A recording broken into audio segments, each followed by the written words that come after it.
नमस्कार welcome back to my channel. देखो आज बटन छतु रेसिपी करवा। बटन छतु आनी से मार्केट रू देखो काटी साइज करके तो काटी सारा पर तो देखो एपटे आमर ऑलरेडी मसला रेडी हो गला। तो मसला को हल्का हल्का टे कषुच्च जता कि से मसला टे तेल छाड़। तो देखो ऑलरेडी मसला जेहेतु तेल छाड़ी छाड़ी आसला तो से आम टे हल्का हल्का पानी भी दौरान और से मसला देखो आपण मानू टिके पकाइबा पड़ो हल्दी गुंड लंका गुंड जीरा पाउडर धनिया पाउडर ता सहित आपण को भल भाव टी कषि सारापर देखो मसला अलरेडी कषि गला।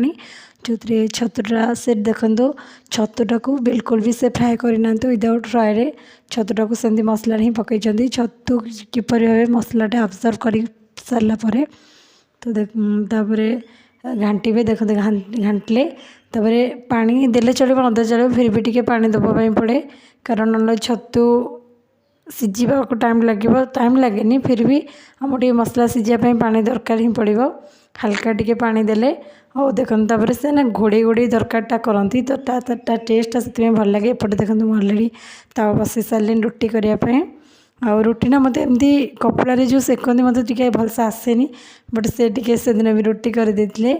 तो आमर एपटे छतु चेक करुँच है कि नहीं छतु आम रुटी रेडी हो गला। तेरे जल्दी जल्दी आसतु डेरी न करिकी आम सहित भी आपण मैंने भी खाइबे।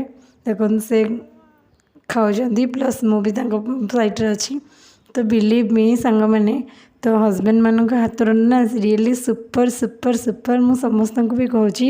आ गोटे कथा हूँ कि पुओ मानकर हाथ रंधा ना सतरे टी यूनिक लगी था आम मैंने डेली बेसीस करूँ फिर भी हाथ रंधा सतरे भल लगी था।